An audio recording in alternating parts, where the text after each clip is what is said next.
નમસ્કાર વિદ્યાર્થી મિત્રો, આજના વિડીયોમાં આપણે ધોરણ 12 ગણિતના ખૂબ જ મહત્વના અધ્યાય નિશ્ચાયકમાંથી બોર્ડમાં પૂછાયેલા મહત્વના MCQ પ્રશ્નો સોલ્વ કરવાના છે. નિશ્ચાયકના પ્રશ્નો ઘણીવાર જોવામાં લાંબા અને અઘરા લાગે છે, પરંતુ જો યોગ્ય રીત અને શોર્ટ ટ્રીક ખબર હોય તો ઘણા જ MCQ ખૂબ જ ઝડપથી ઉકેલી શકાય છે. આ વિડીયોમાં દરેક પ્રશ્ન સાથે આપણે સમજીશું કે પ્રશ્નોનું પેટર્ન શું છે, કઈ રીતથી સમય બચાવી શકાય અને પરીક્ષામાં ઝડપથી સાચો જવાબ કેવી રીતે મેળવવો. જો તમે પણ બોર્ડની પરીક્ષા અથવા ગુજકેટની તૈયારી કરી રહ્યા હોય તો આ વિડીયોને અંત સુધી જરૂરથી જુઓ. તો ચાલો સમય બગાડ્યા વગર વિડીયોની શરૂઆત કરીએ. પહેલો MCQ જુઓ. ત્રિકોણનું ક્ષેત્રફળ 4 ચોરસ એકમ છે. એના 3 શિરોબિંદુઓ આપેલા છે. તો એ k ની કિંમત શોધવી છે. તો ત્રિકોણના ક્ષેત્રફળનું સૂત્ર છે 1/2 માનાંકમાં ડિટર્મિનન્ટ છે x1 y1 1, x1 y1 એટલે -2 0 1, x2 y2 એટલે 0 4 અને x3 y3 એટલે 0 k. ક્ષેત્રફળ આપ્યું છે 4 ચોરસ એકમ, એટલે અહીંયા ડાબી બાજુ આપણે 4 મૂકી દઈશું. પછી આ બાર જે છે એ માનાંકની નિશાની છે, કારણ કે ક્ષેત્રફળ હંમેશા ધન હોય એટલે માનાંકની નિશાની કરવી પડે. હવે આપણે પહેલા સ્તંભ પ્રમાણે આનું વિસ્તરણ આપીએ, કારણ કે પહેલા સ્તંભમાં 2 શૂન્ય છે એટલે વિસ્તરણ જલ્દીથી મળી જાય. એટલે -2 સાથે અહીંયા શું આવશે? 4 ગુણાકારમાં 1 એટલે 4 માઇનસ k ના ગુણાકારમાં 1 એટલે કે k. એટલે અહીંયા 2 ગુણાકારમાં 4 થશે 8 બરાબર -8 માઇનસ પ્લસ 2k. માનાંકને દૂર કરવો હોય તો પ્લસ માઇનસની નિશાની મૂકીશું. -8k plus 2k is equal to plus or minus 8, મતલબ -8 plus 2k is equal to 8 અથવા -8 plus 2k is equal to -8. તો 2k ઇક્વલ ટુ અહીંયા 16 થશે અને અહીંયા 2k ઇક્વલ ટુ 0 થશે. તો k ઇક્વલ ટુ 8 અથવા k ઇક્વલ ટુ 0. એટલે k ની અહીંયા બે કિંમતો મળી, 0 અથવા 8. એટલે ઓપ્શન સી આપણો સાચો જવાબ છે. બીજો પ્રશ્ન છે, એક 3x3 કક્ષાનો અહીંયા શ્રેણિક આપ્યો છે, તો એનો એડજોઇન્ટ એ શોધીને ડિટર્મિનન્ટ શોધવો છે. અને આપણી પાસે એક શોર્ટ ટ્રીક છે કે જેમાં તમારે એડજોઇન્ટ અહીંયા શોધવાની જરૂર નહીં પડે.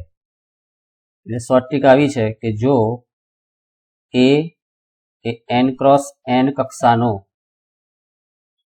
શ્રેણિક હોય તો determinant of adjoint a is equal to determinant a power n-1. એટલે આ કેસમાં શું થાય? a ની કક્ષા 3x3 છે, એટલે કે એડજોઇન્ટ a નો ડિટર્મિનન્ટ a પાવર 3-1 એટલે કે ડિટર્મિનન્ટ a સ્ક્વેર થશે. એટલે અહીંયા ડિટર્મિનન્ટ a ની વેલ્યુ શોધવી પડે. અહીંયા ડિટર્મિનન્ટ a ની વેલ્યુ સરળતાથી મળી જાય, કારણ કે પ્રથમ હારમાં 2 શૂન્ય છે. એટલે 1 માટે જ વિસ્તરણ કરવાનું રહેશે. એટલે કે 1 માટે 3 ગુણાકારમાં -1 એટલે -3 અને 2 ગુણાકારમાં 0 એટલે અહીંયા 0, વચ્ચે નિશાની માઇનસ. એટલે ડિટર્મિનન્ટ a ની વેલ્યુ મળી -3. જો ડિટર્મિનન્ટ a ની વેલ્યુ -3 મળી તો -3 નો અહીંયા વર્ગ થયો, એટલે જવાબ આવશે 9. ઓપ્શન એ સાચો જવાબ છે. અહીંયા પૂછ્યું છે a ઇન્ટુ એડજોઇન્ટ a.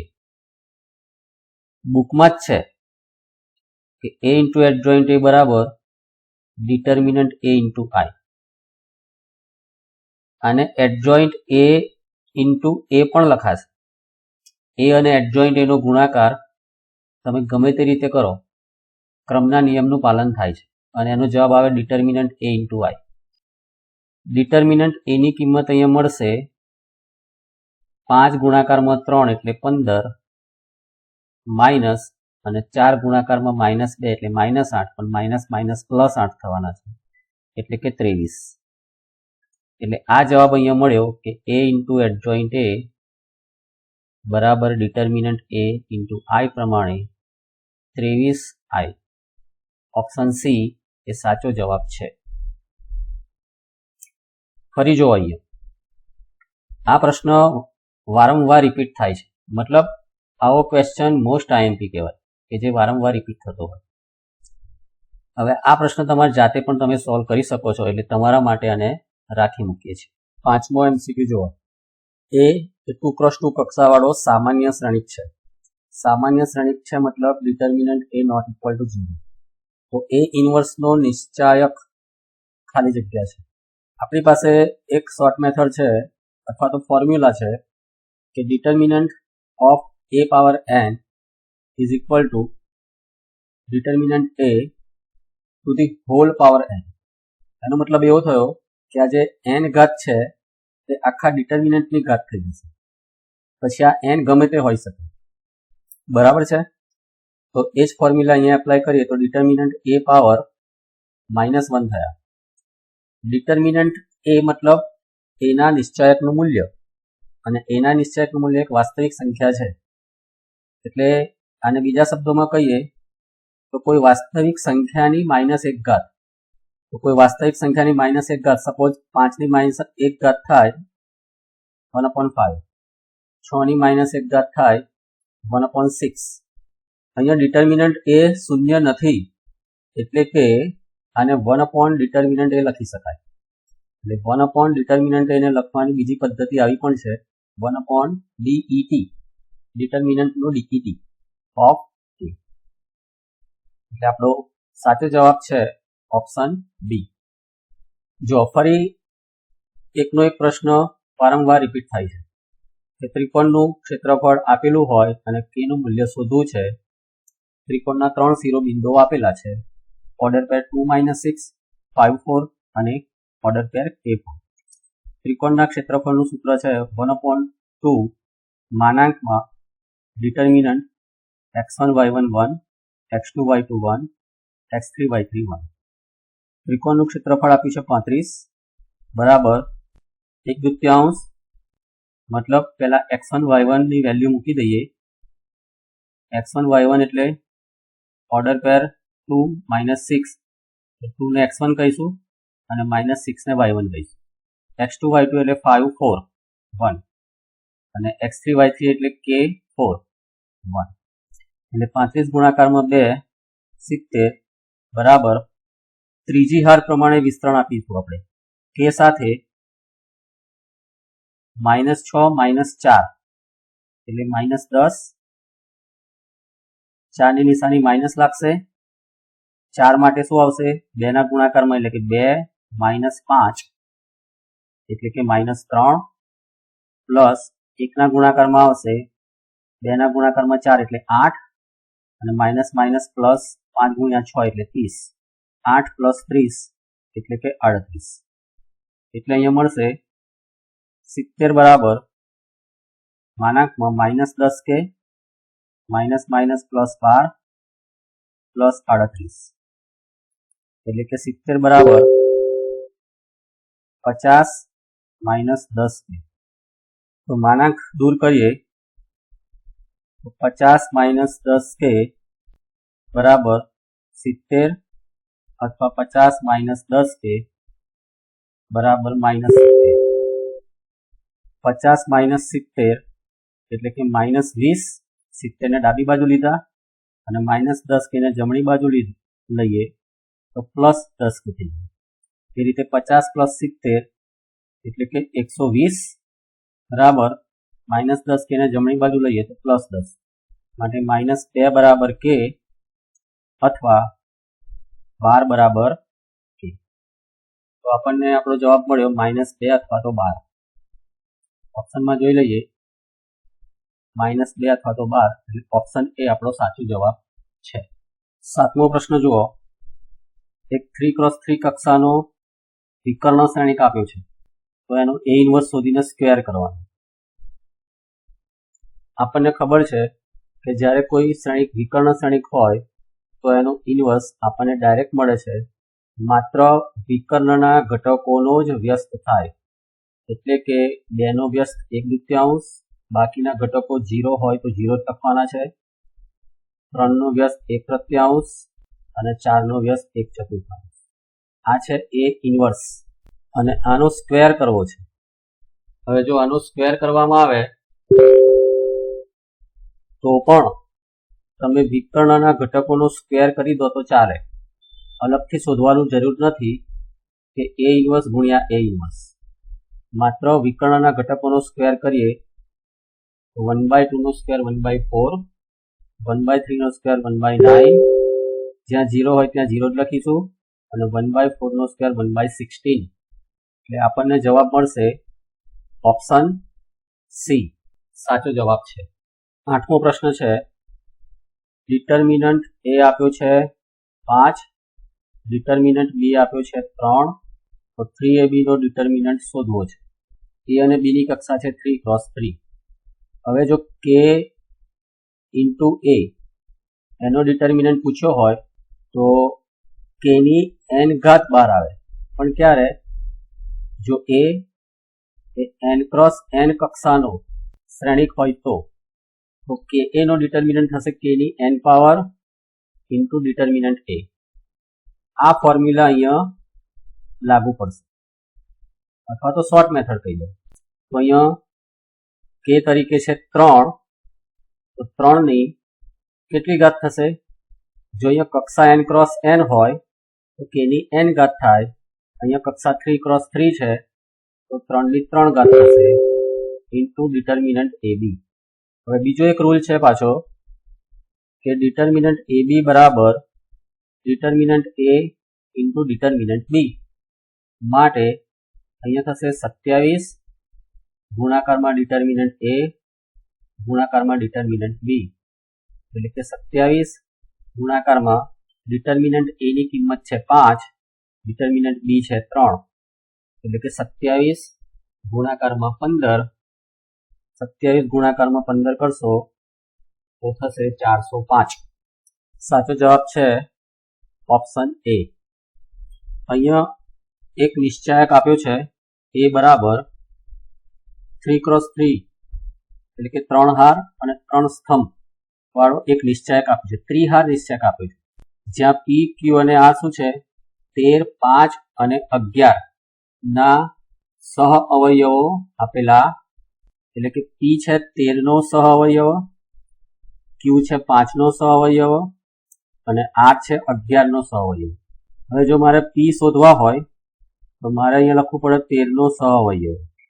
13 નો સહ અવયવ શોધવો છે તો 13 ની નિશાની કઈ થશે? પ્લસ માઇનસ પ્લસ, એટલે પ્લસ નિશાની થશે અને એના માટે થશે 13 નો ઉપનિશ્ચાયક 3, 0, 6, 7.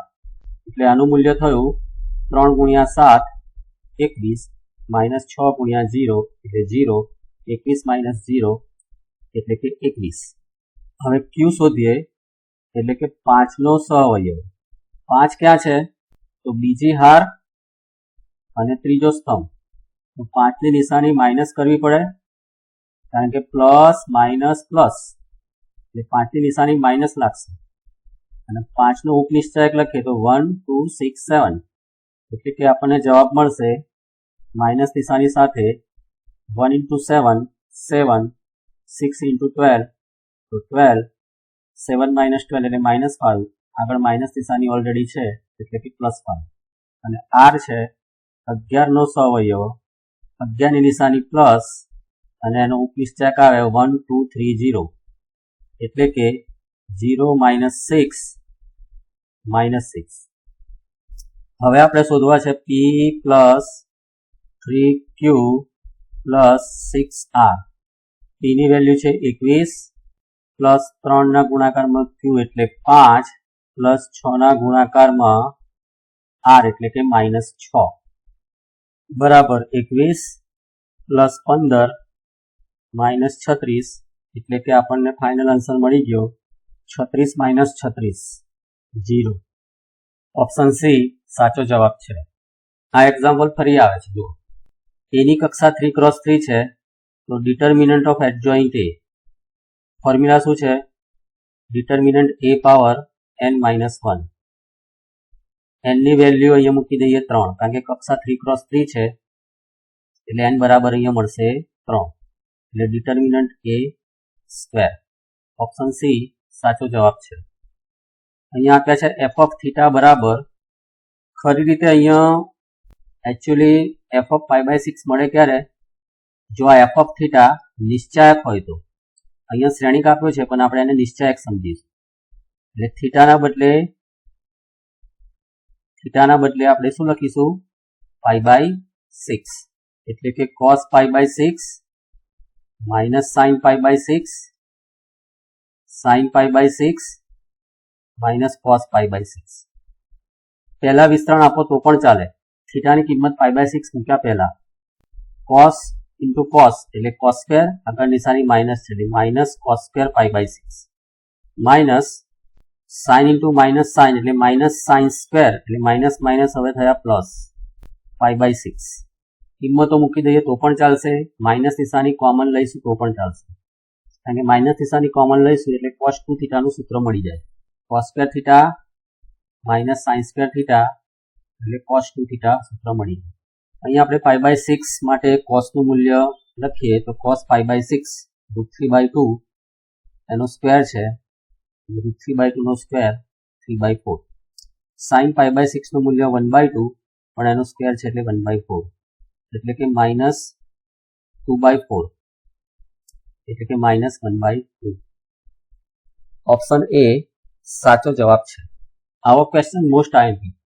થીટા છે પહેલા ચરણમાં, એક શ્રેણિક આપ્યો છે a બરાબર 3x3 કક્ષાનો, તો ડિટર્મિનન્ટ a નું મૂલ્ય શોધવું છે. 3 ઓપ્શનમાં ડિટર્મિનન્ટ a નું મૂલ્ય એક રેન્જમાં આપેલું છે અને આ બી ઓપ્શન છે જેમાં ડિટર્મિનન્ટ a નું મૂલ્ય 0 આપ્યું છે. તો આનું ડિટર્મિનન્ટનું મૂલ્ય શોધીએ, એટલે કે આ જે શ્રેણિક છે એનો નિશ્ચાયક લઈ લઈએ, પછી એનું મૂલ્ય શોધવાનું.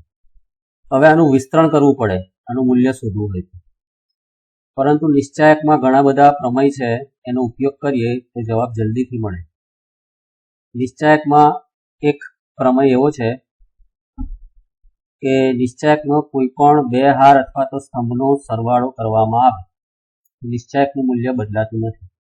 એટલે માની લો કે હું પહેલી અને ત્રીજી હારનો સરવાળો કરું છું, પણ એ સરવાળો કોઈ એક હારમાં લખી શકાય.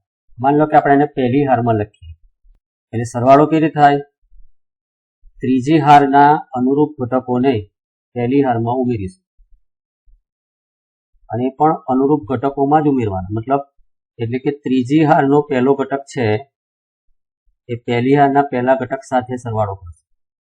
ત્રીજી હારનો બીજો ઘટક છે એ પહેલી હારના બીજા ઘટક સાથે સરવાળો કરશે અને ત્રીજી હારનો ત્રીજો ઘટક છે એ પહેલી હારના ત્રીજા ઘટક સાથે સરવાળો કરશે.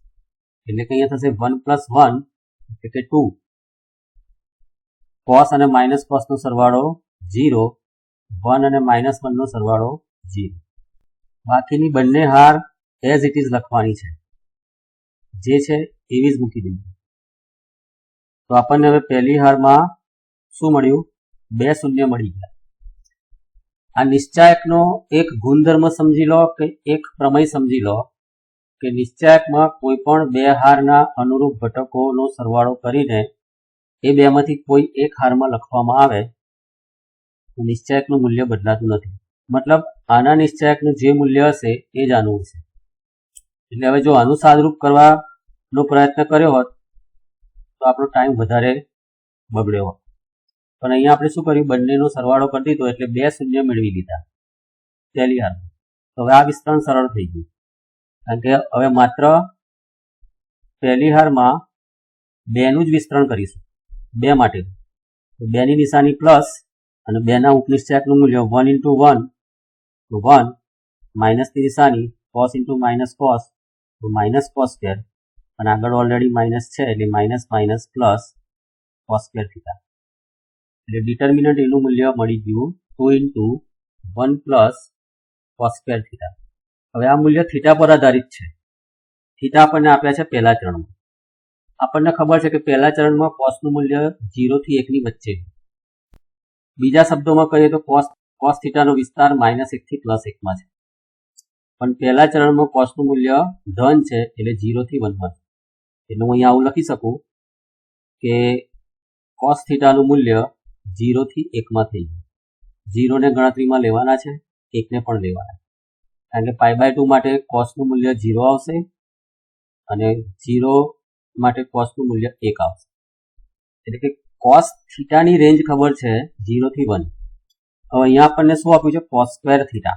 તો કોસ સ્ક્વેર થીટાની રેન્જ પણ 0 થી 1 માં થશે, કારણ કે જે સંખ્યા 0 થી 1 માં હોય એનો વર્ગ પણ 0 થી 1 માં.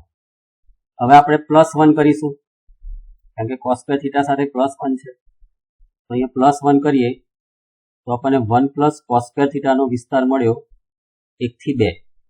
હવે આગળ 2 વડે ગુણાકાર છે, તો દરેક પદને 2 વડે ગુણાકાર કરીએ, અસમતા બદલાશે નહીં, કારણ કે ગુણાકાર કરેલી સંખ્યા કેવી છે? અહીંયા ધન છે. દરેક પદને 2 વડે ગુણાકાર કરીએ, 1 ને 2 વડે ગુણાકાર કરીએ તો 2 અને 2 ને 2 વડે ગુણાકાર કરીએ તો 4. તો આ છે ડિટર્મિનન્ટ A. એટલે કે આપણને આવું મળ્યું કે 2 <= ડિટર્મિનન્ટ A <= 4. એટલે કે determinant A belongs to close interval 2 to 4.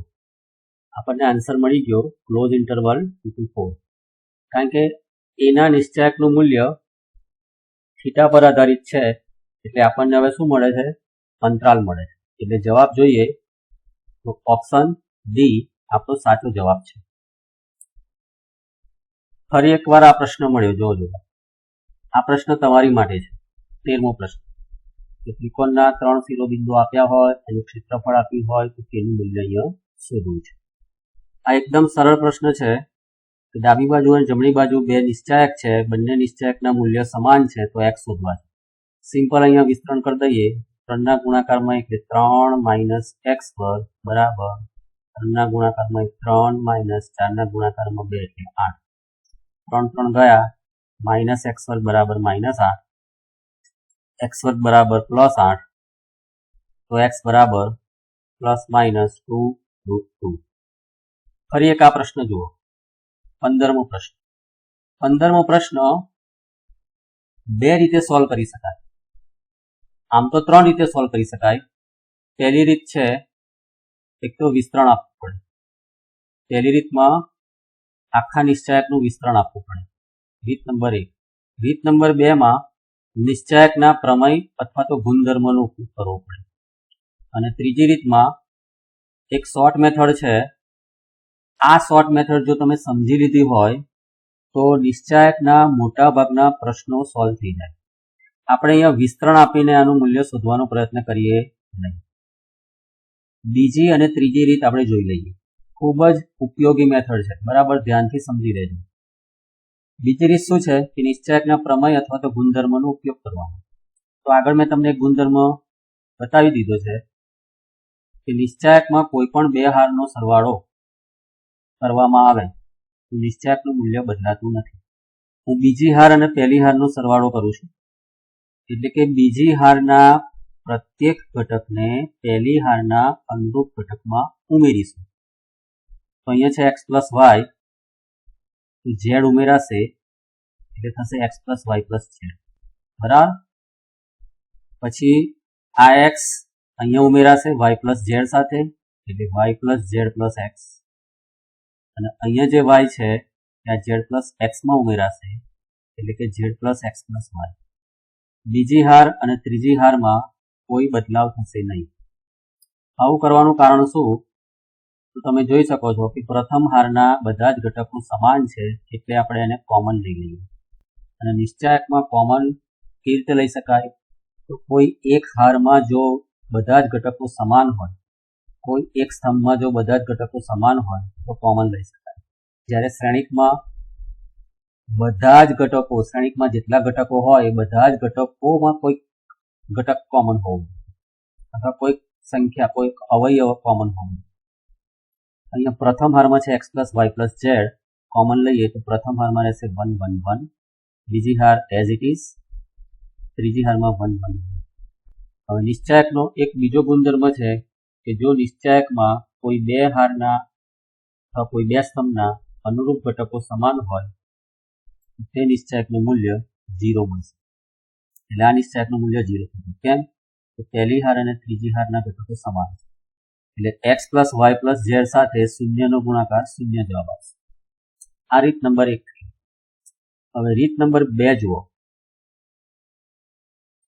રીત નંબર 2 માં આપણે શું કરીશું? રીત નંબર 2 ખૂબ જ ઉપયોગી છે, બરાબર ધ્યાનથી સમજી લો. રીત નંબર 2 એટલે અહીંયા આ શોર્ટ મેથડની વાત કરીએ. વિસ્તરણ વાળી તો મેથડ આપણે અહીંયા કાઢી જ નાખી છે. પ્રમેય વાળી મેથડ જોઈ લીધી કે જેમાં શૂન્ય જવાબ આવ્યો. હવે આ શોર્ટ મેથડ શું કહે છે કે કોઈ નિશ્ચાયક તમને આપ્યો છે x, y અને z સ્વરૂપે, એટલે કે 3 ચલ અહીંયા વાપરેલા છે. તો આ રીતે એવું કહે છે કે 3 ચલની કિંમત કોઈક તમે ધારી લો, કોઈક ગમે તે ધારી શકાય. મેં ધારી લીધી x બરાબર 1, y બરાબર 2, z બરાબર 3. પણ અહીંયા શરત કઈ રીતે ધારવાની? તો શરત એવું કહે છે કે આ ચારે ચાર ઓપ્શનમાં આપણે જે ધારેલી કિંમતો છે એ મૂકી દઈએ તો ચારે ચાર ઓપ્શનના જવાબ જુદા જુદા હોવા જોઈએ. તમે જોઈ શકો છો કે અહીંયા ઓપ્શન એ નો જવાબ આવે 1 + 2 - 3 એટલે 0 અને ઓપ્શન ડી નો પહેલેથી 0 છે. તો આ રીતે ધારવાનું નહીં. કેવી રીતે ધારીશું? ચારે ચાર ઓપ્શનના જવાબ અલગ અલગ આવવા જોઈએ. અહીંયા પહેલો અને છેલ્લો ઓપ્શન જે છે એ શૂન્ય જવાબ આપે છે. ક્યારે? કે જ્યારે x ની કિંમત 1, y ની કિંમત 2 અને z ની કિંમત 3 લઈએ ત્યારે. તો પાછળથી પછી અહીંયા કન્ફ્યુઝન થશે કે ઓપ્શન એ સાચો છે કે ઓપ્શન ડી સાચો છે. એના માટે આપણે પહેલેથી એક કામ કરીશું કે બધા જ ઓપ્શનના જવાબ જુદા જુદા આવે એ રીતે આપણે x ની, y ની અને z ની કિંમતો ધારી લઈએ. તો અહીંયા આપણે ધારી લઈશું x બરાબર 2, y બરાબર 3 અને z બરાબર 4. તો આ થશે 2 + 3 - 4 એટલે કે 1. આનું મૂલ્ય થશે 3 + 4 - 2 એટલે કે 7 - 2 5. આનું મૂલ્ય થશે 4 + 2 - 3 એટલે કે 3 અને આ મૂલ્ય તો 0 છે જ. એટલે જો ચારે ચારના જવાબ અહીંયા અલગ અલગ બતાવે છે. અહીંયા 1 છે, અહીંયા 5 છે, અહીંયા 3 છે અને અહીંયા 0 છે. હવે શું કરવાનું? તો આ જે કિંમતો આપણે ધારી એ આપણા નિશ્ચાયકમાં મૂકી દેવાની છે. એટલે કે અહીંયા x + y છે એટલે કે 2 + 3 અહીંયા મૂકીશું. y + z છે એટલે કે 3 + 4 અહીંયા મૂકીશું. અને z + x છે એટલે કે 4 + 2 પહેલી હારના ત્રીજા ઘટકમાં મૂકીશું. અને બાકી શું રહ્યું? z, x, y. z એટલે 4, x એટલે 2 અને y એટલે 3 અને છેલ્લી હારના ઘટકો છે 1, 1. હવે આપણે આનું મૂલ્ય શોધવાનું. આ નિશ્ચાયકનું આપણે મૂલ્ય શોધીશું. એટલે આ નિશ્ચાયકમાં પહેલી હાર થશે 5, 7, 6, બીજી હાર 4, 2, 3, 1, 1, 1. એટલે 5 સાથે શું મળશે? 2 - 3 એટલે -1. -7 માટે શું મળશે? 4 - 3 એટલે કે 1 અને 6 માટે શું મળશે? 4 - 2 એટલે કે 2. એટલે થશે -5 - 7 + 12 એટલે કે 0. આ નિશ્ચાયકનું મૂલ્ય 0 મળ્યું. હવે આપણો જવાબ કયો છે? તો આપણે જે ચાર ઓપ્શન નક્કી કર્યા હતા x, y અને z ની કિંમતો મૂકી. તો ઓપ્શન ડી માં જુઓ.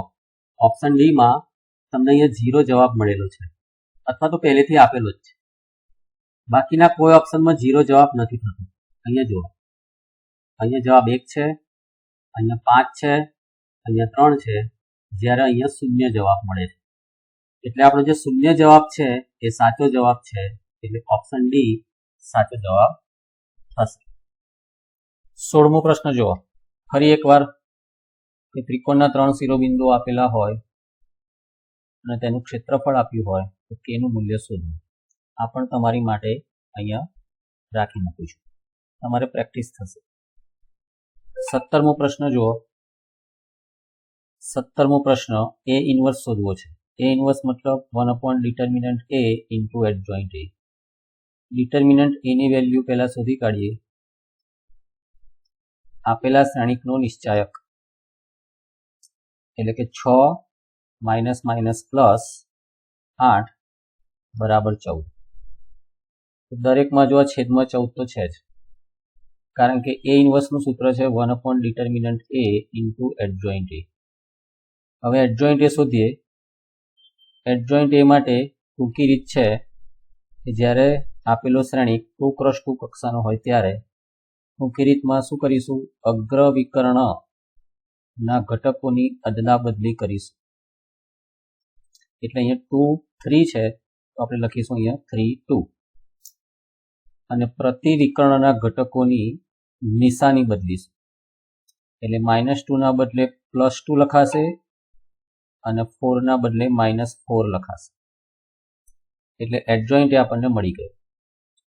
હવે આપણે ફાઇનલ આન્સર જોઈએ કે એ ઇન્વર્સ આપણને મળશે 1 ડિટર્મિનન્ટ એ. ડિટર્મિનન્ટ એ છે 14 ઇન્ટુ એડજોઇન્ટ એ એટલે કે 3 2 -4 2. ઓપ્શન ડી એ સાચો જવાબ છે. 3 2 -4 2 અને છેદમાં છે અહીંયા 14. ફરી 18મો પ્રશ્ન. જો આ પ્રશ્ન તો કેટલી બધી વાર પૂછાય છે, એકનો એક પ્રશ્ન છે, બરાબર, અને પણ આપણે તમારી માટે રાખી મૂકીએ છીએ. કદાચ એવું બને કે આનો આ પ્રશ્ન આગળ આવેલો જ હોય, એનો મતલબ સંખ્યા પણ ના બદલેલી હોય અને એનો એ જ ક્વેશ્ચન ફરી પૂછાયો હોય, તો અહીંયા ફરી આવી શકે. એ ઇન્વર્સ શોધવો છે. એ ઇન્વર્સ એટલે 1 ડિટર્મિનન્ટ એ ઇન્ટુ એડજોઇન્ટ એ. ડિટર્મિનન્ટ એ નું મૂલ્ય આપણે અહીંયા શોધી કાઢીએ. 8 -2 -4 1 એટલે મળશે 8 × 1 8 માઇનસ આ બંનેનો ગુણાકાર પ્લસ થઈ જશે 8, એટલે આન્સર આવ્યો 0. ડિટર્મિનન્ટ એનું મૂલ્ય 0 હોય તો એનો મતલબ એવો થયો કે આપેલા શ્રેણિકના વ્યસ્ત શ્રેણિકનું અસ્તિત્વ નથી, કારણ કે અહીંયા 0 મૂકવાથી શું થાય, જો 1/0 અવ્યાખ્યાયિત છે, મતલબ અસ્તિત્વ નથી. 20મો પ્રશ્ન જો એડજોઇન્ટ એ શોધીને એનો ડિટર્મિનન્ટ શોધવો છે. તો ફોર્મ્યુલા કઈ છે, એડજોઇન્ટ એનો ડિટર્મિનન્ટ શોધવો હોય તો ડિટર્મિનન્ટ એની n-1 પાવર, એનના બદલે અહીંયા શું મૂકીશું, 3, કારણ કે આ શ્રેણિકની કક્ષા 3 × 3 છે તો એની વેલ્યુ 3 મૂકીશું, એટલે કે ડિટર્મિનન્ટ એનો સ્ક્વેર.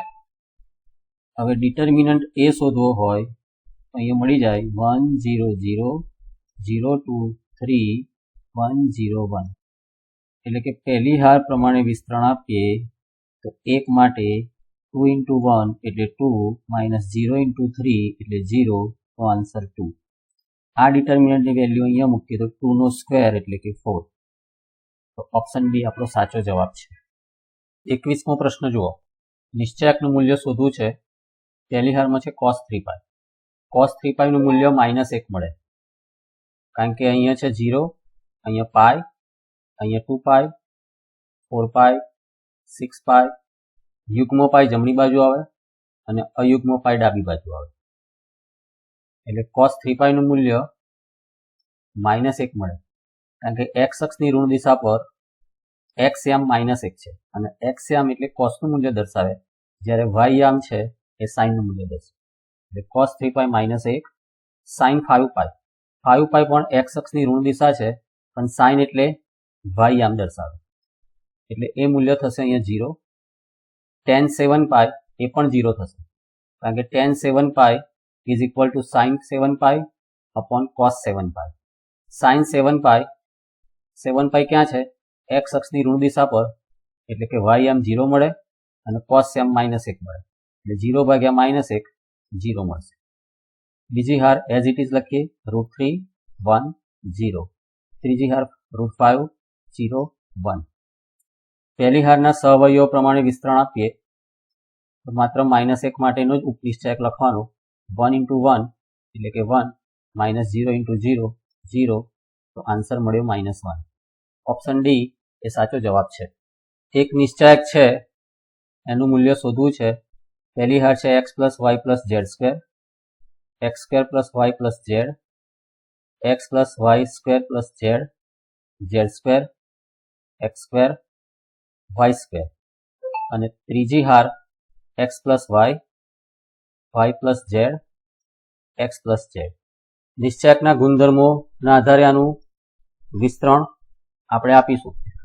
મતલબ કોઈ હારને આધારે કે કોઈ સ્તંભના આધારે વિસ્તરણ નહીં આપીએ, પણ એના ગુણધર્મો અથવા તો પ્રમેયનો ઉપયોગ કરીશું. કેવી રીતે? તો નિશ્ચાયકનો એક પ્રમેય છે કે નિશ્ચાયકમાં કોઈ પણ બે હારના અનુરૂપ ઘટકોનો સરવાળો કરવામાં આવે તો નિશ્ચાયકનું મૂલ્ય બદલાતું નથી. તે જ રીતે જો બાદબાકી કરવામાં આવે તો પણ મૂલ્ય બદલાતું નથી. તો જો આપણે બીજી અને ત્રીજી હારનો સરવાળો કરવામાં આવે તો શું મળે? તો પહેલી હારમાં કોઈ ચેન્જીસ કરવાનો નથી, એટલે પહેલી હારના જે ઘટકો છે એ જ ઘટકો લખી દઈએ. હવે આપણે ધ્યાન રાખવાનું કે સરવાળો કઈ હારમાં લખવો છે, બીજી હારમાં લખવો છે કે ત્રીજી હારમાં લખવો છે. R2 પ્લસ R3 કરવાના છે, પણ આ જે સરવાળો જે છે એ કોઈ એક જ હારમાં લખી શકાય. ફોર એક્ઝામ્પલ R2 માં લખવો છે તો ત્રીજી હારના ઘટકો એના એ જ રાખવાના છે, અને સરવાળો લખાશે હવે બીજી હારમાં, એટલે કે Z2 માં શું ઉમેરાશે? X plus Y. X2 માં ઉમેરાશે Y પ્લસ Z, અને Y2 માં ઉમેરાશે X પ્લસ Z. તમે જોઈ શકો છો સરવાળો કરવાથી આપણને જલ્દી જવાબ મળી ગયો. કેવી રીતે? તો નિશ્ચાયકની કોઈ પણ બે હારના અનુરૂપ ઘટકો સમાન હોય તો નિશ્ચાયકનું મૂલ્ય 0 મળે. જો આ પહેલો ઘટક જો x plus y plus z square, તો અહીંયા પણ x plus y plus z. અહીંયા છે x square plus y plus z, તો અહીંયા છે x square plus y plus z. અહીંયા છે x plus y square plus z, તો અહીંયા પણ છે x plus y square plus z. એટલે બે હાર સમાન હોવાથી જવાબ 0 મળ્યો. ઓપ્શન એ આપણો સાચો જવાબ છે.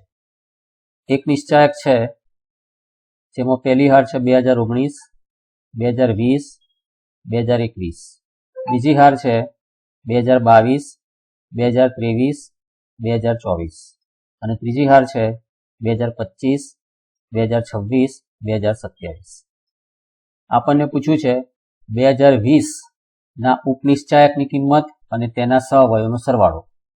એટલે જે કઈ આ સરવાળો છે આપણે એક જ લાઈનમાં લખી લઈએ. તો ઉપનિશ્ચાયક પ્લસ સહઅવયવ, પણ કોનો? તો 2020 નો. તો 2020 નો ઉપનિશ્ચાયક શું મળે? તો 2020 ક્યાં છે? પહેલી હાર અને બીજા સ્તંભમાં છે, તેને કાઢી નાખીએ.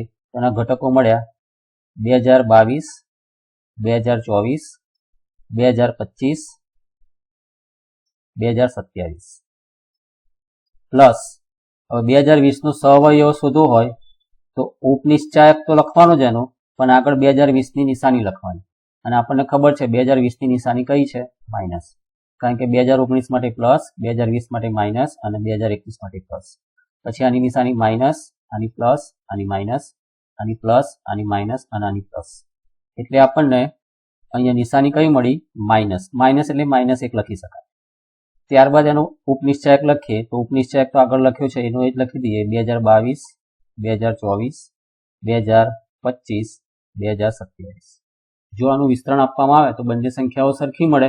વિસ્તરણ જે આવે પણ સંખ્યાઓ તો સરખી મળે. તો આપણને જવાબ શું મળે છે? અહીંયા નિશાની જુઓ, હવે પ્લસ અને માઇનસનો ગુણાકાર માઇનસ, એટલે અહીંયા જે કઈ સંખ્યા મળશે વચ્ચે માઇનસ, અને અહીંયા જે કઈ સંખ્યા મળે એ બંને કેવી હશે? અહીંયા સરખી. એટલે જવાબ શું આવશે? 0. એટલે આપણું ઓપ્શન બી એ સાચો જવાબ છે. આવા કેટલા ઘટકો છે કે જેનો જવાબ 0 આવે? તો જેની નિશાની માઇનસ આવે છે એ બધા ઘટકો માટે આ સરવાળો કયો થાય? 0 થાય. કેમ કે નિશાની માઇનસ આવે છે એટલે આ નિશાની અહીંયા પ્લસ અને માઇનસ સાથે માઇનસ બનાવી દે છે. બાકીના જે 5 ઘટકો છે એમાં સરવાળો 0 આવતો નથી, જે તમારે યાદ રાખવાનું. આમ તો ગણતરી ના કરો તો પણ આનો જવાબ તમે ડાયરેક્ટ લખી શકો. સપોઝ એવું પૂછે કે 2024 માટે આનો જ પ્રશ્ન બનાવે કે તેના ઉપનિશ્ચાયની કિંમત અને સહઅવયવનો સરવાળો કેટલો? તો 0. 2026 માટે 0, 2022 માટે 0. અહીંયા પૂછ્યું છે ડિટર્મિનન્ટ ઓફ એડજોઇન્ટ A. તો સૂત્ર છે determinant A power n-1. n એટલે કક્ષા અહીંયા 3x3 છે તો n નું મૂલ્ય 3 કહેવાશે. એટલે કે ડિટર્મિનન્ટ A નો સ્ક્વેર. અહીંયા ડિટર્મિનન્ટ એ આપણે અલગથી શોધવો પડશે. 1, 3, 4, 2, 1, 2, 5, 1, 1. પહેલી હાર પ્રમાણે વિસ્તરણ આપીએ તો 1 માટે 1 - 2 એટલે -1, -3 માટે 2 - 10 -8, અને 4 માટે 2 - 5 - 3 એટલે કે -1 + 24 - 12 તો જવાબ આવ્યો 11.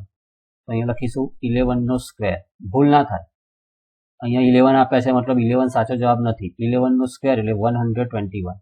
આપણો સાચો જવાબ છે ઓપ્શન બી. 25મો પ્રશ્ન છે, એક દ્વિહાર નિશ્ચાયક છે, એનું મૂલ્ય શોધવું છે. એ તો સરળતાથી મળી ગયું.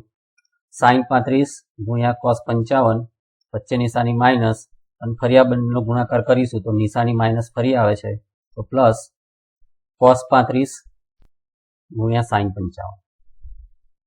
sin a + b ની ફોર્મ્યુલા લાગુ પડે. sin a + b ની ફોર્મ્યુલા શું છે? sin a cos b + cos a sin b એટલે કે 35 + 55 એટલે કે sin 90 ડિગ્રી અને sin 90 ડિગ્રી આન્સર આવશે 1. ઓપ્શન સી સાચો જવાબ છે. સેમ એક્ઝામ્પલ, દ્વિહાર નિશ્ચાયક છે, મૂલ્ય શોધવું છે. પહેલા વિસ્તરણ આપીએ. sin 2π/9 × cos 5π/18 વચ્ચે માઇનસ cos 2π/9 × sin 5π/18 બરાબર. આમ ક્રોસ ગુણાકાર કરવાનો છે. અહીંયા કઈ ફોર્મ્યુલા લાગશે? sin a - b એટલે કે sin 2π/9 - 5π/18. 18 લસા લઈ લીધો એટલે અહીંયા 2 વડે ગુણાકાર થયા એટલે 4π - 5π/18 એટલે અહીંયા લખીશું sin -π/18 sin -θ - sin θ કારણ કે sin અયુગ્મ વિધેય છે એટલે ઓપ્શન બી સાચો જવાબ છે. એક નિશ્ચાયક આપ્યો છે 0 ab² ac² a²b 0 bc² a²c b²c 0 is equal to m into abc whole power k. હવે નિશ્ચાયકમાં અને શ્રેણિકમાં કોમન કાઢવાના નિયમો તમને ખબર હોવી જોઈએ. શ્રેણિકમાં કોઈ ઘટક કોમન લેવો હોય તો બધા જ ઘટકોમાં એ ઘટક સામાન્ય હોવો જરૂરી છે. અહીંયા કોમન લેવા હોય તો હાર પ્રમાણે અથવા તો સ્તંભ પ્રમાણે લઈ શકાય. અહીંયા પહેલા સ્તંભમાં a² કોમન છે બરાબર. અહીંયા a² છે, અહીંયા a² છે અને 0 ની આગળ તો ગમે તે તમે લખો ચાલે.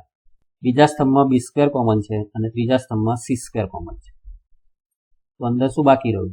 પહેલા સ્તંભમાં 0 b c કારણ કે a² કોમન લીધા. બીજા સ્તંભમાં b² કોમન લીધા તો a 0 c અને ત્રીજા સ્તંભમાં c² કોમન લીધા તો a b 0 is equal to m into abc whole power k. એટલે a² b² c². હવે આનું મૂલ્ય શોધી કાઢીએ. પ્રથમ હારના સહવયોને આધારે એટલે 0 માટે ઉપનિશ્ચાયક લખવાની જરૂર નથી. a ની નિશાની માઇનસ, જવાબ શું આવે અહીંયા? b into 0 0 minus b into c plus a bc minus c into 0 0 is equal to m into abc whole power k. હવે આપણને શું મળ્યું? તો a² b² c² minus minus અહીંયા થવાના છે પ્લસ એટલે abc પ્લસ ફરી a into b into c બરાબર m into abc whole power k. એટલે કે a² b² c² અહીંયા 2 times abc થયા is equal to m into abc whole power k. એટલે કે 2 into abc ની કેટલી પાવર થઈ ગઈ? અહીંયા 3 પાવર થઈ. m into abc whole power k. આને સરખાઈએ તો m ની વેલ્યુ 2 મળી અને k ની વેલ્યુ 3 મળી. m ની વેલ્યુ 2 અને k ની વેલ્યુ 3 આપણને અહીંયા પૂછ્યું છે m plus k એટલે કે 2 plus 3 આન્સર મળ્યો 5. 2 plus 3 થવાના છે કારણ કે m plus k is equal to 2 plus 3 equal to 5. Option D સાચો જવાબ છે. ઉકેલ શોધવો છે. એક નિશ્ચાયક સમીકરણ છે. પહેલી હાર છે x 3 5, બીજી હાર છે 2 6 10 અને ત્રીજી હાર છે 7 21 35 બરાબર 0. ઉકેલ શોધવો છે મતલબ x ની એવી કિંમત અહીંયા શોધવી છે કે જેથી નિશ્ચાયકનું મૂલ્ય 0 મળે. તો જો એક તો મેથડ છે આનું આખું વિસ્તરણ કરીએ અને બીજી મેથડ છે આ બીજી હારમાં 2 સામાન્ય દેખાય છે અને ત્રીજી હારમાં 7 સામાન્ય દેખાય છે. પહેલી હાર એઝ ઇટ ઇઝ, બીજી હારમાં 2 સામાન્ય એટલે બાકી રહેશે 1 3 5, ત્રીજી હારમાં 7 સામાન્ય એટલે રહેશે 1 3 5 બરાબર 0. તો આ 14 તો જમણી બાજુ 0 ના છેદમાં જાય છે એટલે 0 લખી શકાય. એટલે કે નિશ્ચાયકમાં પહેલી હાર x 3 5, બીજી હાર 1 3 5, ત્રીજી હાર પણ 1 3 5 બરાબર 0 ના છેદમાં 14 એટલે 0. હવે x શોધવા છે તો વિદ્યાર્થીઓ ભૂલ શું કરશે અહીંયા કે નિશ્ચાયકમાં 2 હાર સમાન હોય તો મૂલ્ય 0 આવે. મતલબ અહીંયા 1 છે તો અહીંયા 1 હોય તો જો પહેલી હાર 1 3 5 અને બીજી હાર પણ 1 3 5 તો જવાબ 0 આવે છે. તો x બરાબર 1. આ x બરાબર 1 ઉકેલ સાચો છે એટલે વિદ્યાર્થીઓ અહીંયા સી ઓપ્શન ટીક કરીને આવે. પરંતુ અહીંયા જો કે બીજી અને ત્રીજી હાર પણ સમાન છે એટલે બીજી અને ત્રીજી હાર સમાન છે એનો મતલબ નિશ્ચાયકનું મૂલ્ય 0 તો થઈ ગયું. તો x ની કિંમત હવે કઈ? તો x તો તમે ગમે તે મૂકો, બીજી અને ત્રીજી હારના ઘટકો સમાન છે, x ગમે તે મૂકો 7 8 10 1/2 3/4 ગમે તે સંખ્યા મૂકો, 0 મૂકો 5 મૂકો ગમે તે મૂકો, તો આ 2 હાર તો સરખી જ રહેવાની છે એટલે નિશ્ચાયકનું મૂલ્ય 0 જ મળવાનું છે. એટલે કે x નું મૂલ્ય કોઈ પણ વાસ્તવિક સંખ્યા હોય છે, કોઈ પણ વાસ્તવિક સંખ્યા એટલે અહીંયા ઓપ્શનમાં આપ્યું છે b. તો આપણો સાચો જવાબ ઓપ્શન b છે, r એટલે વાસ્તવિક સંખ્યા ગણ. 29મો પ્રશ્ન. પહેલી હાર છે 1ab, બીજી હાર છે 1a plus b, ત્રીજી હાર છે 1a અને a plus b. આનું મૂલ્ય શોધવું છે. આ નિશ્ચાયક છે 3 હાર વાળો, મૂલ્ય શોધવું છે. હવે મૂલ્ય શોધવા માટે કાં તો વિસ્તરણ કરવું પડે કાં તો નિશ્ચાયકના ગુણધર્મોનો ઉપયોગ કરવો પડે. નિશ્ચાયકના ગુણધર્મો તમને ખબર હોવી જોઈએ તો જ તમારા પરીક્ષામાં આવા એમસીક્યુ સોલ્વ થાય, બાકી એમસીક્યુ સોલ્વ થશે નહીં. આમ તો આની એક બીજી પણ રીત છે. એક રીત આવી છે કે કોઈ નિશ્ચાયકનું મૂલ્ય સરળતાથી ક્યારે મળે તો એ નિશ્ચાયકમાં કાં તો 2 હાર સમાન હોય તો જવાબ 0 આવે તો મૂલ્ય સરળતાથી મળ્યું.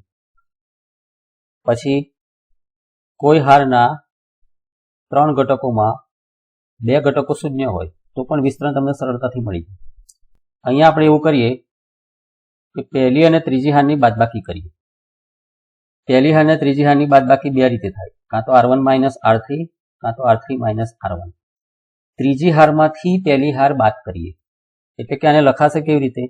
જો મારે ત્રીજી હારમાંથી પહેલી હાર બાદ કરવી હોય તો ત્રીજી હારના ઘટકો બદલાશે, પહેલી હારના ઘટકો બદલાશે નહીં. જો r1 minus r3 કરવા હોય તો પહેલી હારના ઘટકો બદલાશે. અહીંયા આપણે શું કરીશું? r3 minus r1. તમારે જે કરવું હોય ચાલે, બરાબર? તો કેમ આવું કરવાનું કારણ શું? તો જો આ 2 ઘટકો સરખા છે એ રીતે આ 2 ઘટકો સરખા છે, બાદબાકી કરવાથી 0 0 મળી જાય તો 2 0 મળે મતલબ નિશ્ચાયકનું મૂલ્ય સરળતાથી મળી જાય. તો આપણે ત્રીજી હારમાં ઘટકો બદલવા છે એટલે પહેલી 2 હાર એઝ ઇટ ઇઝ રાખીએ અને બાદબાકી લખીશું ત્રીજી હારમાં એટલે કે 1 minus 1. એકમાંથી 1 બાદ થયો એટલે 0, a માંથી a બાદ થયો એટલે 0, a plus b માંથી b બાદ થશે, a plus b માંથી b બાદ થાય છે એટલે અહીંયા રહેશે a. હવે આનું મૂલ્ય મળી જાય કેવી રીતે? જે હારમાં 2 0 છે એ જ હારને આધારે વિસ્તરણ કરી દઈએ. તો આ 0 માટે લખવાની જરૂર નથી, આ 0 માટે પણ એનો ઉપનિશ્ચાયક લખવાની જરૂર નથી, માત્ર a માટેનો ઉપનિશ્ચાયક લખીશું. કયો મળશે? 1a plus b એટલે કે a ઇન્ટુ બંનેનો ક્રોસ ગુણાકાર કરીએ તો a plus b into 1 a plus b minus આ બંનેનો ક્રોસ ગુણાકાર કરીએ તો a તો નીકળી ગયા તો આન્સર મળ્યો a ઇન્ટુ b એટલે સાચો જવાબ છે C. અહીંયા આપ્યા છે 30મો પ્રશ્ન, determinant a cube is equal to 125. એનો મતલબ અહીંયા a cube શોધવાનો છે પછી એનું ડિટર્મિનન્ટ લેવાનું છે, પણ a cube શોધવામાં વાર લાગે એટલે આપણી પાસે એક ફોર્મ્યુલા છે, determinant a power n is equal to determinant a whole power n. ટૂંકમાં જે n છે એ ડિટર્મિનન્ટની બહાર નીકળી જશે. તો અહીંયા પણ એવું થાય, જો ડિટર્મિનન્ટ a ક્યુબ છે તો એને લખીશું ડિટર્મિનન્ટ a હોલ પાવર 3 અને અહીંયા 125 એટલે 5 નો ઘન. હવે બંનેની ઘાત સરખી છે એનો મતલબ આધાર પણ સરખો થઈ ગયો, કારણ કે આ બંને સંખ્યાઓ સમાન છે.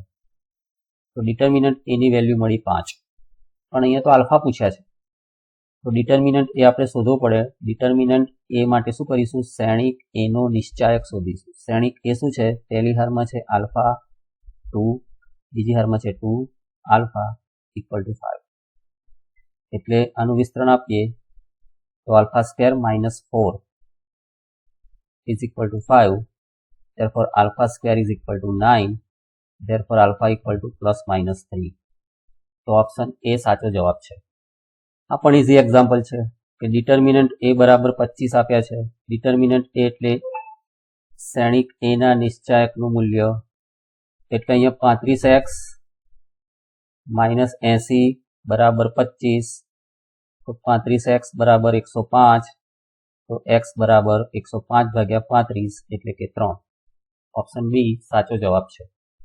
આ નિશ્ચાયકનું મૂલ્ય શોધવું છે એટલે sin π/3 નું મૂલ્ય √3/2, જ્યાં પણ sin π/3 છે ત્યાં √3/2 મૂકી દઈએ. cos π/6 નું મૂલ્ય પણ √3/2, બરાબર. તમે જોઈ શકો છો અહીંયા 2 નીકળી ગયા, અહીંયા પણ 2 નીકળી ગયા અને અહીંયા પણ 2 નીકળી ગયા, એટલે બાકી શું રહે છે? √3 1 0 1 √3 1 0 1 √3.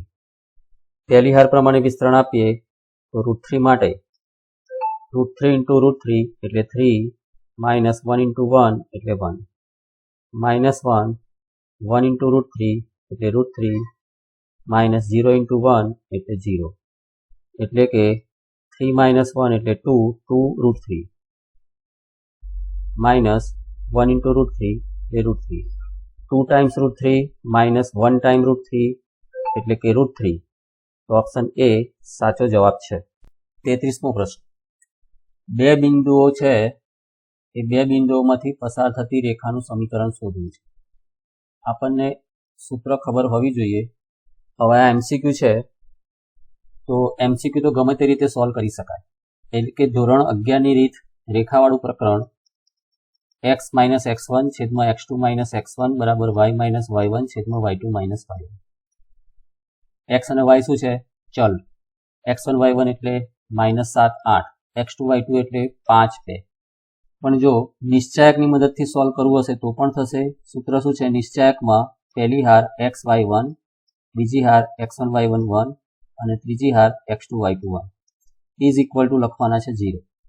એટલે પહેલી હાર xy1 લખીએ, બીજી હારમાં x1 y1, x1 એટલે -7, y1 એટલે 8 અને 1, x2 y2 એટલે 5 2 1 બરાબર 0. હવે વિસ્તરણ આપીએ પહેલી હાર પ્રમાણે, તો x માટે શું લખાય? 8 minus 2 minus y માટે શું લખાય? -7 minus 5 એટલે -12 લખી દઉં છું, અને 1 માટે શું લખાશે? -14 minus 40 minus 54 બરાબર 0. એટલે અહીંયા થશે 6x plus 12y minus 54 બરાબર 0. 6 સામાન્ય લઈએ તો x plus 2y minus 9 બરાબર 0. 6 જશે સામે 0 ના છેદમાં, તો x plus 2y minus 9 equal to 0/6 એટલે 0. ઓપ્શન સી સાચો જવાબ છે. 34મો પ્રશ્ન છે. એક શ્રેણિક આપ્યો છે 2x2 કક્ષાનું, 2x 0 x x, અને a ઇન્વર્સ પણ આપ્યો છે 1 0 -1 2. તો a ઇન્વર્સ તો આના પરથી પણ મળશે. a ઇન્વર્સનું સૂત્ર શું છે? 1 determinant a into adjoint a. Determinant a ની વેલ્યુ કેટલી મળવાની છે? 2x² -0 એટલે કે 2x. એડજોઇન્ટ a એટલે અગ્રવિકર્ણના ઘટકોની અદલા બદલી, પ્રતિવિકર્ણના ઘટકોની નિશાની બદલી. 0 ની નિશાની પ્લસ કે માઇનસ જે લખી હોય ચાલે, પણ આ જે ઘટક x છે એની નિશાની -x કરી દીધી. હવે આપણને a ઇન્વર્સ અહીંયા બીજી રીતે પણ આપ્યું છે, બરાબર. અહીંયા પહેલા એક કામ થાય કે 2x² છેદમાં છે એ બધાના ચારે ચાર ઘટકના છેદમાં મૂકી દઈએ. કારણ કે આ ગુણાકાર કરશે 4 એ 4 ઘટક સાથે, એટલે અહીંયા શું મળે, x ના છેદમાં 2x સ્ક્વેર એટલે 1/2x, 0 ના છેદમાં 2x સ્ક્વેર એટલે 0, માઇનસ x ના છેદમાં 2x સ્ક્વેર એટલે x જવાના એટલે માઇનસ 1/2x, અને 2x ના છેદમાં 2x સ્ક્વેર એટલે કે 1/x. બરાબર, આ રીતે x ના છેદમાં 2x સ્ક્વેર માઇનસ x ના છેદમાં 2x સ્ક્વેર અને 2x ના છેદમાં 2x સ્ક્વેર. તો અહીંયા x ગયા એટલે 1/2x, અહીંયા x ગયા એટલે માઇનસ 1/2x, અહીંયા 2x ગયા એટલે 1/2. હવે a ઇન્વર્સ તો ઓલરેડી આપેલો છે એટલે આને અને આને સરખાઈ દઈએ, કારણ કે બંને a ઇન્વર્સ જ થયા એટલે 1/2x 0 minus 1/2x 1/x is equal to 1 0 minus 1 2. તમે આ ચારમાંથી કોઈ ઘટક સરખાઈ શકો છો, અહીંયા તમે સરખાવશો તો કંઈ નહીં મળે, 0 સામે 0 મળશે, 1/x સાથે અહીંયા 2 ને સરખાઈએ તો x equal to 1/2 મળ્યા. ઓપ્શન ડી સાચો જવાબ છે. 35મો પ્રશ્ન, બે સમીકરણ આપ્યા છે, એમાં m અને n ની કિંમત શોધવી છે. આને તમે લોપની રીતે ઉકેલી શકો છો અથવા તો શ્રેણિકની મદદથી પણ ઉકેલ શોધી શકો છો, પણ MCQ છે એટલે લોપની રીતે ઉકેલો તો ચાલે. બરાબર, પહેલા એક કામ કરીએ, 1/m ને x ધારી લઈએ અને 1/n ને y ધારી લઈએ. તો આ સમીકરણ લખાશે 5x પ્લસ 2y બરાબર 9, અને આ સમીકરણ લખાશે 3x પ્લસ 4y બરાબર 11. આપણી પાસે અહીંયા બે મેથડ છે, જે મેથડનો ઉપયોગ કરવો હોય એ મેથડનો ઉપયોગ કરી શકાય. ચલો, શું થશે અહીંયા, સમીકરણ 1 ને આપણે 2 વડે ગુણાકાર કરીએ એટલે આ થશે 10x પ્લસ 4y બરાબર 18, અને બીજું સમીકરણ છે 3x પ્લસ 4y બરાબર 11. સમીકરણ 1 ને 2 વડે ગુણાકાર કર્યો, કેમ, y નો સહગુણક આપણે 4 બનાવીશું, અહીંયા 4 છે એટલે. હવે બાદબાકી કરીએ તો y નો લોપ થવાનો છે એટલે 10x minus 3x એટલે 7x, 18 minus 11 એટલે 7, તો x બરાબર 1. હવે x ની કિંમત સમીકરણ 2 માં મૂકીએ તો y મળશે, તો 3 ગુણ્યા 1 પ્લસ 4 ગુણ્યા y બરાબર 11, 4y બરાબર 11 minus 3 એટલે કે 8, તો y બરાબર 2. આપણને અહીંયા x અને y નથી પૂછ્યા, આપણને પૂછ્યા છે m અને n, એટલે ભૂલ ના થાય. x બરાબર 1 y બરાબર 2, પણ x એટલે 1/m ધારેલા છે અને y એટલે 1/n છે. તો m ની વેલ્યુ કેટલી મળી, m ની વેલ્યુ મળી 1 અને n ની વેલ્યુ મળી 1/2. 1 અને 1/2 એ સાચો જવાબ છે. આપેલ સમીકરણ સંહતિ ax minus y plus 2 equal to 0 અને x plus ay plus 3 equal to 0 ને અનન્ય ઉકેલ છે. આપેલ સમીકરણને અનન્ય ઉકેલ ક્યારે હોય, જો ધોરણ 10 ની મેથડ યાદ હોય તો a1 ભાગ્યા a2 is not equal to b1 ભાગ્યા b2, અથવા તો determinant a is not equal to 0. Determinant a મતલબ x અને y ના સહગુણકો જે સ્થિતિમાં છે એ સ્થિતિમાં લખીશું. x નો સહગુણક a, y નો -1, અહીંયા x નો 1 અને y no 1 is not equal to 0. માટે a સ્ક્વેર માઇનસ ફરી માઇનસ એટલે plus 1 into 1 1 is not equal to 0, એટલે કે a square is not equal to -1. a square ની વેલ્યુ -1 નથી, આમ તો a સ્ક્વેર ક્યારેય -1 ના થાય. વાસ્તવિક સંખ્યાની વાત કરીએ તો સંકર સંખ્યામાં થઈ શકે, પણ અહીંયા સંકર સંખ્યાઓની વાત નથી. a square is not equal to -1, a square ક્યારેય -1 થવાના નથી. મતલબ a તરીકે કોઈ પણ વાસ્તવિક સંખ્યા તમે મૂકો તો આનું પાલન થાય જ. ફોર એક્ઝામ્પલ 2 મૂકો તો 2 નો વર્ગ is not equal to -1. 3 મૂકો, 3 square is not equal to -1. 5 મૂકીએ, 5 square is not equal to -1. -1 મૂકીએ તો -1² ઇઝ નોટ ઇક્વલ ટુ -1. એટલે એની કોઈ પણ વાસ્તવિક કિંમત આ સમીકરણનું પાલન કરે છે. એટલે આપણો જવાબ શું આવશે? R. બધી જ વાસ્તવિક સંખ્યાઓ માટે આ બંને સમીકરણ જે કંઈ આપેલા છે એ સમીકરણને અનન્ય ઉકેલ છે. છેલ્લો ક્વેશ્ચન છે આ. જો A એ 3x3 કક્ષાનો વિસંમિત શ્રેણિક હોય તો ડિટર્મિનન્ટ A બરાબર ખાલી જગ્યા. કોઈ પણ 3x3 કક્ષાનો વિસંમિત શ્રેણિક હોય તો તેના ડિટર્મિનન્ટનું મૂલ્ય હંમેશા 0 થાય. આ યાદ રાખજો. કોઈ પણ તમે 3x3 કક્ષાનો વિસંમિત શ્રેણિક બનાવીને ચેક કરી લો. વિસંમિત શ્રેણિક કેવી રીતે બનાવી શકાય? તો વિકર્ણના ઘટકો 0 લખો. પહેલી હારમાં જે ઘટકો હોય એ પહેલા સ્તંભમાં લખો, પણ નિશાની બદલી નાખો. સપોઝ અહીંયા લખ્યા 2 3 તો અહીંયા લખાય -2 -3. બીજી હારમાં જે ઘટકો હોય એ ઘટકો બીજા સ્તંભમાં લખવાના, પણ નિશાની બદલીને. બીજી હારમાં જુઓ -2 0 5 છે તો 2 0 અહીંયા -5 આવશે. તે રીતે ત્રીજી હાર આપમેળે સેટ થઈ જશે. ત્રીજી હારના ઘટકો જુઓ -3 -5 0 તો ત્રીજો સ્તંભ એની વિરોધી સંખ્યા જશે. મતલબ વિસંમિત શ્રેણિકને ઓળખવાની બે રીત: A' બરાબર -A અથવા તો પહેલી હાર પહેલો સ્તંભ એકબીજાની વિરોધી સંખ્યા હશે, બીજી હાર બીજા સ્તંભના અનુરૂપ ઘટકો એકબીજાની વિરોધી સંખ્યા હશે, અને ત્રીજી હાર ત્રીજો સ્તંભના અનુરૂપ ઘટકો એકબીજાની વિરોધી સંખ્યા હશે. ઉપરાંત આ વિકર્ણના બધા જ ઘટકો શૂન્ય હશે.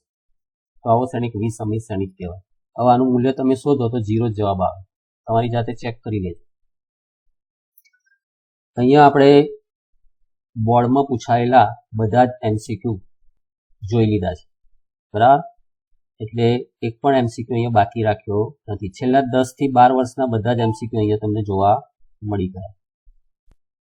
આ ચેનલને સબસ્ક્રાઇબ કરી રાખો અને એકનો એક વિડીયો વારંવાર એક વર્ષમાં 3 વાર જુઓ. તમને ખૂબ જ ફાયદો થશે. એક્ઝામમાં આમ જોઈને જ તમને જવાબ ખબર પડી જશે. એટલે આ ચેનલ સાથે અવશ્ય જોડાયેલા રહેજો. Thank you.